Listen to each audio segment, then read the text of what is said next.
এটা হচ্ছে বাবুবাজার ব্রিজ, নয়াবাজার হতে কেরানীগঞ্জ কদমতলী পদ্মা সেতু যাওয়ার যে রাস্তাটা, এটা সব সময় জাম থাকে। বিশেষ করে ব্রিজের সিঁড়িতে, বাবুবাজার সিঁড়ির এখানে অনেক জাম থাকে। গাড়িগুলা আটকিয়ে রাখে, পুলিশরা কোনো কাজই করে না, তাদের ইচ্ছা অনুযায়ী কাজ করে। পুলিশ চিন্তা করে কোন গাড়ি আটকাবে, কোন গাড়ি লাইসেন্স দেখবে, সে দেখতে দেখতে তাই গাড়ি জাম লাগালায়।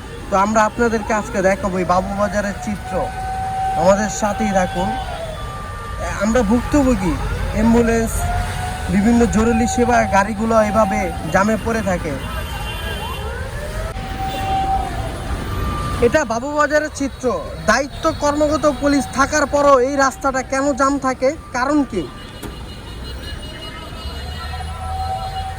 দায়িত্ব কর্মরত পুলিশ থাকার পরও এই বাবুবাজার ব্রিজ পুরাটা জাম। পিছে হচ্ছে আপনার একটা অ্যাম্বুলেন্সের গাড়ি আটকে পড়া আছে।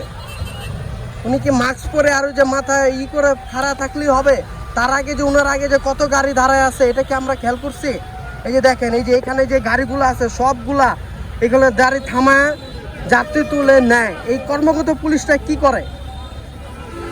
এই কর্মগত পুলিশটা যেভাবে খাড়া হাত কোমরে খাড়া থাকে আর পুরো রাস্তা জাম থাকে, পুরো রাস্তা জাম থাকে। এই কর্মগত পুলিশটা ঘোড়ার ঘাস কাটে, শালার ভূতের এনে খাড়ায়।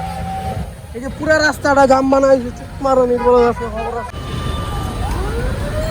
বাবুবাজার সিঁড়ি ও দুই পাশে গাড়ি থামিয়ে, বিভিন্ন দূরপাল্লার বাসগুলা গাড়ি থামিয়ে যাত্রী উঠায়। সেক্ষেত্রে সে যাত্রী উঠানোর থেকে কমিশন পায় পুলিশ, ওখানকার কিছু চাঁদাবাজরা। তো আজকে আপনাদেরকে দেখাবো এখানে কারা উপস্থিত থাকে। পুলিশ থাকলেও পুলিশের সহ আজকাল